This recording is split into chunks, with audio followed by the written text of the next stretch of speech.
ರಾಜೀವ್ ಗೌಡ ಕಾಣೆಯಾಗಿದ್ದಾರೆ, ಅವರನ್ನ ಹುಡುಕೊಡಿ ಅಂತ ಹೇಳಿ ಈಗ ಬಿಜೆಪಿಯವರು ಪೋಸ್ಟರ್ ವಾರ್ ಪ್ರಾರಂಭ ಮಾಡಿದ್ದಾರೆ. ಏನಾದರೂ ನೀವು ಹುಡುಕು ಕೊಟ್ಟರೆ ನಿಮಗೆ ಬಹುಮಾನ ಕೊಡ್ತೀವಿ ಅಂತಾನೂ ಕೂಡ ಅಧಿಕೃತ ತನ್ನ ಎಕ್ಸ್ ಖಾತೆಯಲ್ಲಿ ಪೋಸ್ಟರ್ ಹಂಚಿಕೊಂಡ ಬಿಜೆಪಿಯಿಂದ ಪ್ರಕಟಣೆ ಈಗ ಸಂಚಲನ ಮೂಡಿಸಿದೆ. ರಾಜೀವ್ ಗೌಡ ಕಾಣೆಯಾಗಿದ್ದಾರೆ. ಹೋಗಬೇಕಾದ್ರೆ ಕೆಂಪು ಕಲರ್ ಶರ್ಟು, ನೀಲಿ ಕಲರ್ ಪ್ಯಾಂಟು ಧರಿಸಿದ್ರು. ಕನ್ನಡ, ಹಿಂದಿ, ಇಂಗ್ಲಿಷ್ ಮಾತನಾಡಬಲ್ಲರು ಅಂತ ಹೇಳಿ ಒಂದು ಪೋಸ್ಟರ್ ಹಂಚ್ಕತ್ತಿದ್ದಾರೆ. ಕಾಂಗ್ರೆಸ್ಸಿಗರನ್ನ ಮೂದಲಿಸುವಂತೆ ಭಾಸವಾಗಿದೆ ಆ ಪೋಸ್ಟರು. ಕಾಂಗ್ರೆಸ್ ರಾಜೀವ್ ಗೌಡನನ್ನ ರಕ್ಷಣೆ ಮಾಡುತ್ತಿದೆ. ಕ್ಷುದ್ರ ಶಕ್ತಿಗಳಿಂದ ರಾಜೀವ್ ಗೌಡನನ್ನ ರಕ್ಷಣೆ ಅತಿ ಖಂಡನೀಯ. ತಕ್ಷಣವೇ ರಾಜೀವ್ ಗೌಡನನ್ನ ಬಂಧನ ಮಾಡಬೇಕು ಅಂತೇಳಿ ಬಿಜೆಪಿ ಪೋಸ್ಟರ್ ವಾರ್ ಪ್ರಾರಂಭ ಮಾಡಿದೆ. ರಾಜೀವ್ ಗೌಡ ಕಾಣೆ, ಹುಡುಕಿಕೊಟ್ಟವರಿಗೆ ಬಹುಮಾನ. ಬಿಜೆಪಿಯಿಂದ ಪ್ರಕಟಣೆ. ರಾಜೀವ್ ಗೌಡ ಕಾಣೆಯಾಗಿದ್ದಾರೆ ಅಂತ ಹೇಳಿ ಬಿಜೆಪಿಗರು ಒಂದು ಪೋಸ್ಟರ್ ಅನ್ನು ಕ್ರಿಯೇಟ್ ಮಾಡಿದ್ದಾರೆ. ಅದನ್ನು ನೀವು ಸ್ಕ್ರೀನ್ ಮೇಲೆ ಗಮನಿಸ್ತಾ ಇದ್ದೀರಿ. 6.5 ಅಡಿ ಎತ್ತರದ ಗೋಧಿ ಮೈಬಣ್ಣದ ರಾಜೀವ್ ಗೌಡ ಬಿಳಿ ಶರ್ಟ್ ಅನ್ನು ಧರಿಸಿರುತ್ತಾರೆ. ಈ ಹಿಂದೆ ಹಳೆಯ ಸುದ್ದಿವಾಹಿನಿಗಳಲ್ಲೆಲ್ಲ ಹೆಂಗೆ ಪ್ರಕಟಣೆ ಆಗ್ತಾ ಇತ್ತು ಅದರಂತೆ ಒಂದು ಮೂದಲಿಸೋ ತರಹದಲ್ಲಿ ಕಾಂಗ್ರೆಸ್ಸಿಗರನ್ನು ಕುಹಕವಾಡುವ ದೃಷ್ಟಿಯಲ್ಲಿ ಈ ತರಹದೊಂದು ಪೋಸ್ಟರು.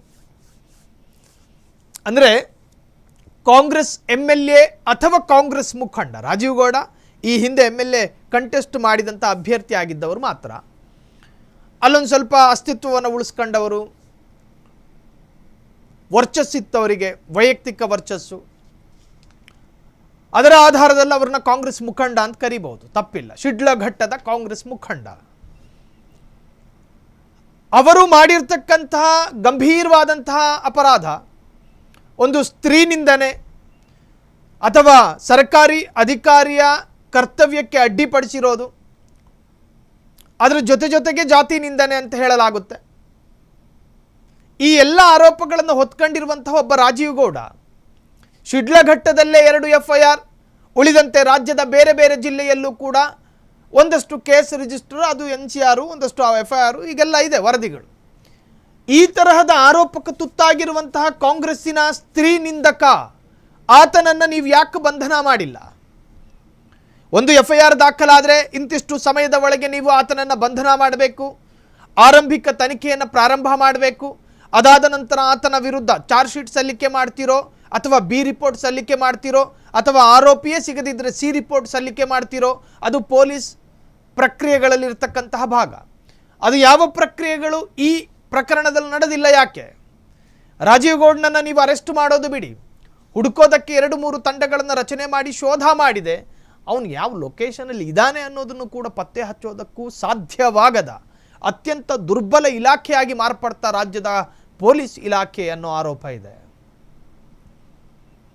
ಒಬ್ಬ ಸ್ಥಳದಿಂದ ಅಪ್ಸ್ಕೊಂಡಾದರೆ, ಪರಾರಿಯಾದರೆ, ತಲೆಮರೆಸಿಕೊಂಡ್ರೆ ಆತನನ್ನು ಹುಡುಕಿ ತರಬಲ್ಲ ತರಬೇತಿ ನಮ್ಮ ಇಲಾಖೆಯ ಪೊಲೀಸ್ನವರಿಗಿಲ್ವಾ? ಕಾಂಗ್ರೆಸ್ ಆಡಳಿತಕ್ಕೆ ಬಂದ ನಂತರ ಆದಂತಹ ಅಧ್ವಾನಗಳು, ಬಿಜೆಪಿಗರು ಹೇಳೋದು ಆಗಬಾರದ ಅಧ್ವಾನಗಳೆಲ್ಲ ರಾಜ್ಯದಲ್ಲಿ ನಡೆದು ಹೋಗಿದೆ. ಕಾಂಗ್ರೆಸ್ಸಿನ ವ್ಯಾಪ್ತಿಯಲ್ಲಿ, ಕಾಂಗ್ರೆಸ್ಸಿನ ಮೂಗಿನ್ನೇರಕ್ಕೆ ನಾಗೇಂದ್ರರ ಹಗರಣ ನಡೆಯಿತು, ದದ್ದಲ್ ವಿರುದ್ಧ ಆರೋಪ ಕೇಳಿಬಂತು, ಸತೀಶ್ ಸೈಲ್ ವಿರುದ್ಧ ಗಣಿಲೂಟಿ ಆರೋಪ, ಹೀಗೆ ಕಾಂಗ್ರೆಸ್ಸಿನ ಅನೇಕ ಮುಖಂಡರುಗಳು ಈ ತರಹದ ಆರೋಪದಲ್ಲಿ ತುತ್ತಾಗಿ ರೋಗಿಗಳಾಗಿದ್ದಾರೆ. ಅಂತಹ ರೋಗಿಗಳಿಗೆ ಸರಿಯಾದ ಶಿಕ್ಷೆ ಕೊಡೋದಕ್ಕೆ ಕಾಂಗ್ರೆಸ್ಸಿಗರು ಒಪ್ಪಿಕೊಳ್ಳೋದಕ್ಕೆ ತಯಾರಿಲ್ಲ, ಅವರನ್ನು ರಕ್ಷಣೆ ಮಾಡ್ತಾ ಇದೆ.